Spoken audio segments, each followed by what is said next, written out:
napasmado ang bunganga. Beep, beep, beep, beep, beep. Ang tagalupa, na viral ang mukha. Bip, bip, bip, bip, bip. Bumibip, bip, bip, bip, bip, bip, bip, bip, bip, bip, bip na ba? Ang lahat, Martian, Beep, beep, beep, beep. Enrico Pañero, Bip, bip, bip, bip, bip.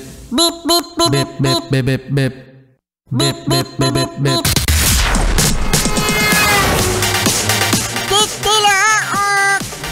Titilaok! Beep, beep, beep, beep, beep. Ito na ang 101.1 Yes FM Balitang Kamusta naman ang mga ES-Pre natin na nakikibalita sa gulo?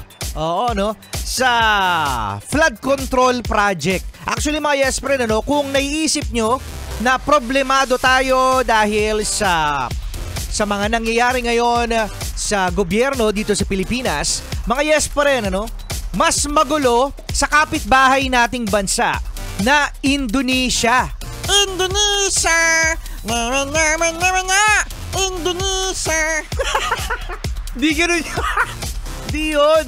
So, eto mga yes-pre na nangyayari ngayon sa Indonesia, no? Meron din silang problema sa kanilang gobyerno at eto ang malupit mga yes-pre. Dinaanan ng mga tao ang protesta sa kalsada. Halos isang linggo na mga yes-pre nangyayari ang protesta sa Indonesia at ngayon, no, balita na pinasok na ng mga Indonesian ang ilang bahay ng mga politiko, no? Nilooban na nila ang bahay ng mga politiko mga yes-friend. Sinira ang luxury cars. Kinuha ang TV ng mga politiko, plato, damit, mamahaling relo, bag, pati nga daw yung life-size Iron Man. Yan, yung may siguro fan na fan yung isang politiko ng Iron Man, kaya bumili siya ng life-size. Uy, mahal yun ha. Mga yan, nasa 100,000 yan kung talagang original. Galing sa Disney. Yung Iron Man life-size na yan. Pininturahan pa nila mga yes-friend yung bahay ng politiko, no? So bakit nga ba to nag-start? Paano to nag-start mga yes-friend? Kasi dahil ito sa issue ng 170,000 pesos, kinonvert ko na mga yes-friend, sa pera yan sa rupee ng Indonesia. Mabibigyan daw kasi ng 170,000 pesos tig-isa para sa house benefits ang kanilang mga kongresista. La! Grabe naman yun! O, 170,000 pesos per month. Per month? Kada buwan. Kada buwan?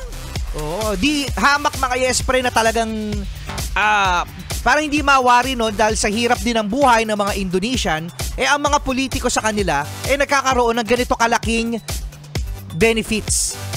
At 600 di umano mga yes-friend ang kanilang mga congressman, congresswoman, 600. So imagine 170,000 times 600 per month. So paano naman yung mga mamamayan daw ng mga Indonesian? Diba? Bakit kayo mga nasa politiko, ang lalaki ng benefits nyo? Bakit kami mga pinaglilingkuran nyo? Ang liit-liit ang benefits, nagpapakahirap. Parang ganun din mga yes friend.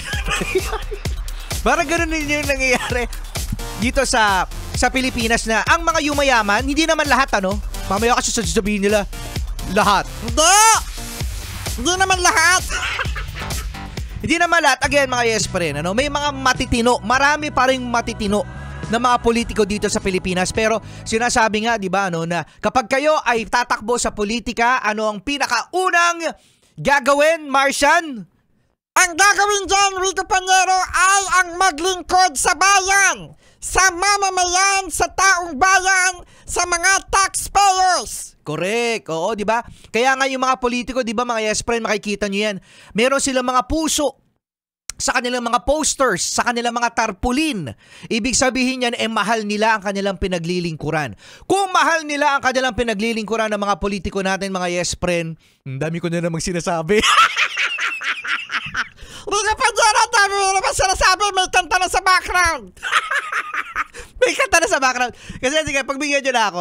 Kasi kung mahal tayo ng mga politiko, mga yes friend, di ba, bababa sila, no? bababa sila sa katayuan nating mga pinagsisilbihan nila. Hindi sila yung sir, boss. 'Di ba kasi naglilingkod sila eh. So that means mga yes friend na kahit wala silang sweldo, kahit wala silang sweldo mga yes friend, nasa puso nila ang paglilingkod. Hindi ganun eh. Hindi raw ganun. Di ba mga yes? Nakita nyo ba yung logic? Mga yes friend, na malalaki ang sweldo ng mga congressman ng mga politiko sa atin. Malaki ang sweldo, pero bakit ganun, no? Kumikickback pa.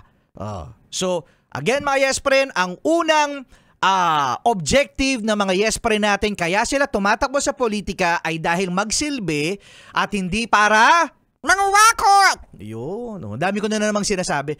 Siya mga yes. Ayan, may kumakanta na oh! Rico Panyero, tama na! Shut up! Pinapa-shut up na ako ni. Tinatanggalan na tayo ng ilaw ni ano. Tinatanggalan na tayo ng ilaw ni Kiatolits. Siya mga yes friend, kasama nyo pa rin Rico Panyero. At Maisan! Si Rico Panyero, dami sinasabi.